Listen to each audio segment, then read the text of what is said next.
అయ్యా సర్పంచ్ నువ్వురా, నువ్వు ఒక నిలబడుకున్నావురా, రారా రాడా?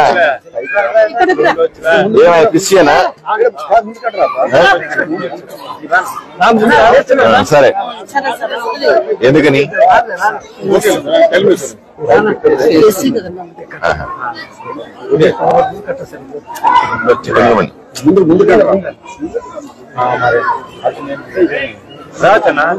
కదా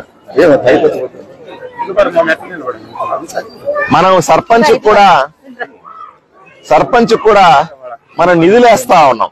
నేరుగా నరేంద్ర మీడియా సమక్షంలో జరిగిన వాటికి చింతిస్తూ ఉద్యమ సంఘాలకు కానీ, దళిత సంఘాలకు కానీ, దళితులకు కానీ, మా బీసీలకు కానీ, అణగారిన వర్గాలకు ఎవరైనా సరే నేను బహిరంగంగా క్షమాపణ చెప్తా ఉన్నాను.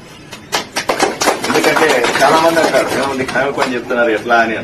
అయ్యా, మా తోటి సహోదరులకి, నా తోట నేను నిరంతరం తిరిగే అన్నదమ్ములకి, నిరంతరం ఉద్యమం నుండే మా మధ్య ఒకరికొకరు క్షమాపణలు చెప్పుకోవడాన్ని నేను చిన్నతనంగా భావించట్లేదు, దాన్ని గర్వంగా భావిస్తా ఉన్నా. దయచేసి దీన్ని పెద్దదిగా చేయొద్దండి. ఎందుకంటే వైసీపీ పన్నిన కుట్ర ఇది. నిజంగా చెప్తున్నా, వైసీపీ పన్నిన కుట్ర.